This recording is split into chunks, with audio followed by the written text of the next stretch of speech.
Hello everyone, সকলকে স্বাগত জানাচ্ছি আমাদের নতুন আরেকটি টিউটোরিয়ালে। তো আমরা গত ভিডিওগুলোতে আমরা সেটআপের বেশ কিছু অংশ দেখেছি, আর আমরা এটাও দেখেছি যে একটা ট্রিপ বা প্রোগ্রাম আমরা কি করে তৈরি করতে পারি। তো আজকে ট্রিপের বাইরেও একটা প্রতিষ্ঠানের বিভিন্ন খরচ থাকে, যেমন মেনটেনেন্সের মধ্যে অন্যতম একটা খরচ।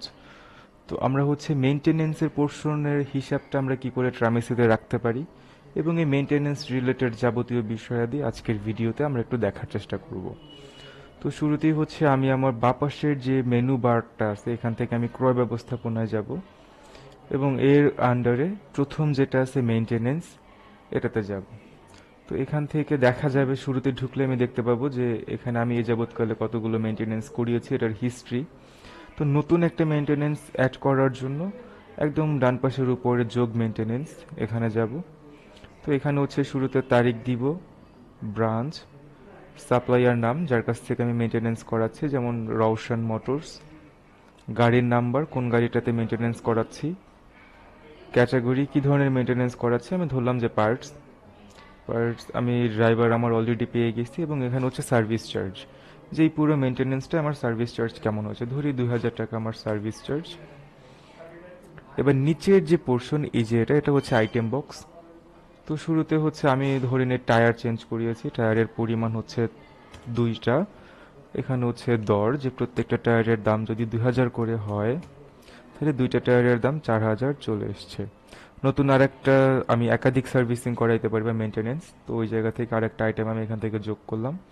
তো এখানে আইটেমের নাম দিলাম এলইডি লাইট, এটার পরিমাণও আমি 2টা, এবং এটার দর ধরি 700 করে। তো আমার এভাবে আরও যদি আইটেম থাকে, আমি একটার পরে একটা এভাবে মানে নতুন আইটেম যোগ করে করে অ্যাড করে নিতে পারবো।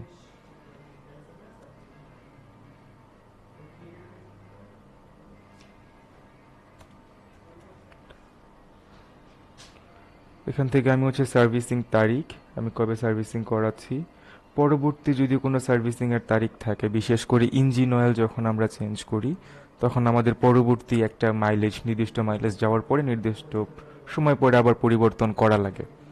তো যদি ওই ডেটটা আমার দেওয়া দরকার হয়, তাহলে আমি দিব, দিলে আমি ডকুমেন্টস রিমাইন্ডার, আমাকে রিমাইন্ডার দিবে যে আপনি এই সার্ভিসিংটা আবার দ্রুত করাই ফেলেন। তো যেহেতু এখানে আমার এরকম রিমাইন্ডারের কোনো ব্যাপার নেই, তো আমি এটাকে স্কিপ করে যাব, এবং এখান থেকে আমি সিম্পলি এখানে ডকুমেন্ট আপলোড করতে পারবো। তো ডকুমেন্ট আপলোড করা হলে এখান থেকে আমি ডকুমেন্ট আপলোড করলাম, যেমন ধরেন এটা একটা ডকুমেন্ট। তো বিল বা ডকুমেন্ট যেটাই হোক সার্ভিসিংয়ের, এটাকে আমি সাবমিট করে দেব। তাহলে আমি একটা মেনটেনেন্স করাইলাম আজকের তারিখে, দেখেন যে 30শে এপ্রিল।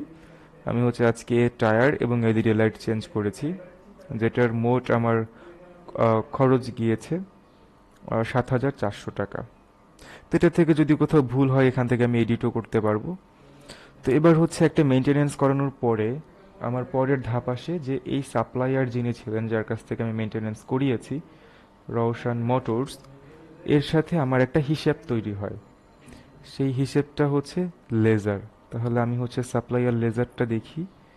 সাপ্লায়ার লেজারে এখান থেকে আমি সাপ্লায়ারকে খুঁজবো, যেমন রওশন মোটরস। একে খুঁজলে আমি দেখতে পাচ্ছি যে এর কাছ থেকে আমি পারচেস করেছিলাম 7400 টাকার একটা সার্ভিস, এবং এখন অবধি সেই টাকাটা আমাকে পায়, আমার কাছ থেকে পায়। এবার আমি কি করব, আমি একে এই টাকাটা পে করব। পে করার জন্য পেমেন্টে যাব। এখান থেকে এই যে রওশন মোটরস আমার চলে এসছে, এটা দেখা যাচ্ছে আনপেড। তাহলে আমি এখানে পেমেন্টে যাব, এবং এখান থেকে পে নাও, আমি 7400 টাকা পুরাটাই পে করব। তাহলে আমি এখান থেকে সাবমিট করে দিব, পেইড। এবার আমি আবার তার সঙ্গে আমার যে হিসেবটা ছিল, এই হিসেবটা আবার একটু দেখব। সাপ্লায়ার লেজার, আমি এখান থেকে রওশন মোটরসে দেখব। ওকে। তো রওশন মোটরসে দেখা যাচ্ছে যে আমি ওর কাছ থেকে একটা মেনটেনেন্স করেছিলাম বা ক্রয় করেছিলাম 7400 টাকা, যে টাকাটা আমার কাছ থেকে তখন পেত।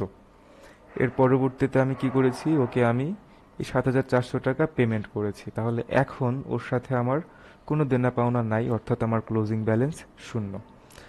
তাহলে আজকে এতটুকুই, আমরা মেনটেনেন্সের একটা অংশ দেখলাম। এই সেম ইম্প্যাক্টটা আমার ড্যাশবোর্ডে আমি পাবো, যদি আমি ড্যাশবোর্ডে যাই। এইখানে হচ্ছে আজকের দিনের ক্রয় খরচ যেটা আছে, ক্রয় খরচে এই ৭,৪০০ টাকা চলে এসছে। তো আজকে এতটুকুই, ধন্যবাদ সবাইকে, নেক্সট ভিডিওতে আবার দেখা হচ্ছে।